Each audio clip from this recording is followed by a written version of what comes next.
Mensalão, anões do orçamento, Lava Jato, todo mundo fala toda hora sobre corrupção no Brasil, mas você sabe exatamente o que é a corrupção? Isso é o que eu vou te explicar nesse vídeo, de forma simples e com exemplos para você entender. Fica comigo! O meu nome é Deltan Dallagnol, eu coordenei a força-tarefa da Operação Lava Jato em Curitiba, que revelou o jogo sujo da corrupção brasileira, e eu luto há mais de 18 anos por um país mais justo e mais próspero, com menos corrupção e menos impunidade. Se você quer ajudar a combater a corrupção e aprender mais sobre esse assunto, se inscreve aqui no nosso canal, deixe o seu like para que mais pessoas recebam esse conteúdo. Agora vamos direto ao ponto. O que é a corrupção? As pessoas usam essa palavra com dois principais significados que eu preciso explicar para você. O primeiro significado de corrupção é o de deterioração. Por um lado, num sentido mais literal, quando se diz que um queijo está corrompido, essa deterioração significa o apodrecimento do alimento. Por outro lado, a deterioração ela pode ser moral, como quando a Bíblia faz referência a práticas corruptas do povo para se referir a práticas pecaminosas. No mesmo sentido de corrupção como degradação ética,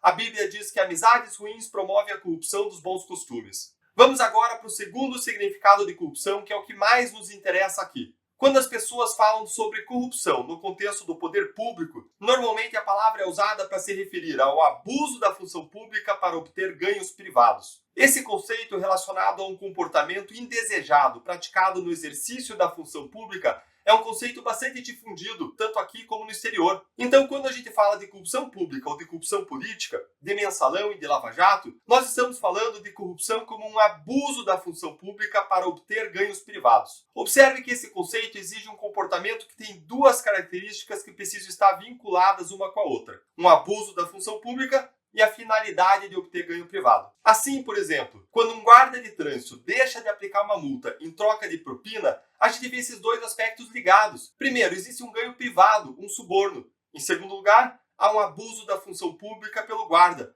porque a lei determina a aplicação da multa e essa lei é violada quando a multa não é aplicada. O guarda, então, violou a lei. E veja que existe uma ligação finalística entre essas duas coisas, porque a função pública é abusada para obter o ganho privado. Esse é, então, o caso de corrupção pública. Agora que você já entende a ideia geral do que é corrupção, vamos dar uma olhadinha nos dois maiores esquemas de corrupção das últimas décadas, Mensalão e Lava Jato, em que você verá que as duas características da ideia de corrupção estão presentes e vinculadas. No Mensalão, o governo do PT pagava uma mesada para parlamentares do Congresso Nacional para que eles votassem de acordo com os interesses do governo. A denúncia do Mensalão envolveu políticos de 5 partidos: PT, PP, PMDB, PL e PTB. A venda do voto pelos congressistas era um abuso da função pública praticado em troca das mesadas, que eram propinas pagas. E de onde vinha o dinheiro da propina? Era um dinheiro que tinha sido desviado dos cofres públicos através, por exemplo, de contratação pública superfaturada de empresas de publicidade.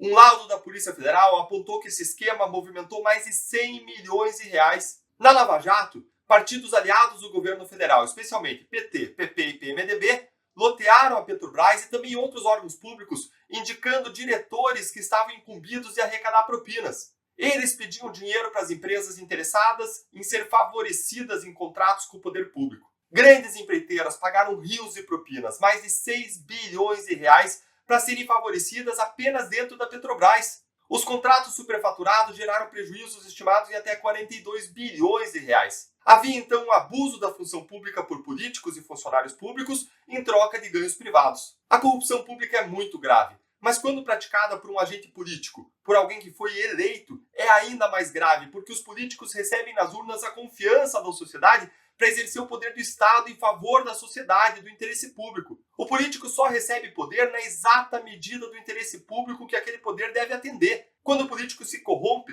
ele trai a confiança, ele atua como um tirano, porque ele exerce o poder que a sociedade nunca lhe deu. Ele exerce o poder fora dos seus limites para beneficiar ele e a outras pessoas em prejuízo de toda a sociedade. Você já se decepcionou com algum político que cometeu crime de corrupção? Comenta sim ou não aqui embaixo. E se você quer saber mais sobre as terríveis consequências da corrupção, eu explico para você em outro vídeo que você vai poder assistir aqui no meu canal. Vamos agora entender um pouco mais sobre o que é a corrupção, conhecendo situações que não se enquadram como corrupção pública, porque falta um daqueles dois aspectos do conceito que a gente estudou. Isto é, falta o abuso da função pública ou então falta o ganho particular relacionado ao abuso da função pública. Vamos lá. Quando o policial busca provas numa casa sem mandado ou sem autorização judicial, há um evidente abuso da função pública. Ele está violando a lei, mas não existe aqui corrupção pública porque não existe o ganho privado. O policial invadiu a casa indevidamente, mas não fez isso para obter um proveito pessoal e sim para solucionar um crime. Por isso, o crime praticado pelo policial é o crime de abuso de autoridade e não o crime de corrupção.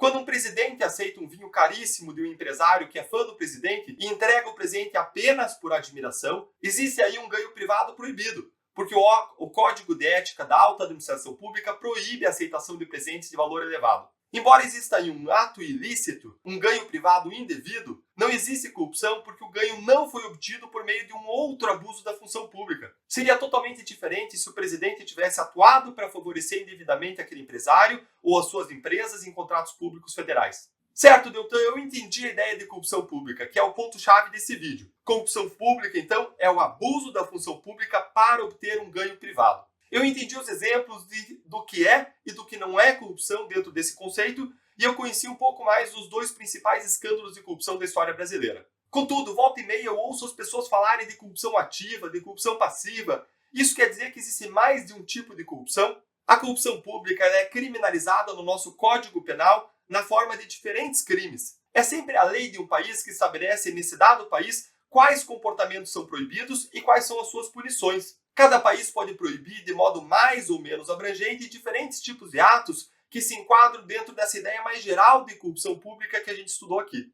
Assim, por exemplo, se enquadram na ideia geral de corrupção tanto o recebimento de subornos, que configura o crime de corrupção passiva, como o pagamento de propinas, que caracteriza o crime de corrupção ativa, quanto ainda o desvio do dinheiro público, que caracteriza o crime chamado de peculato.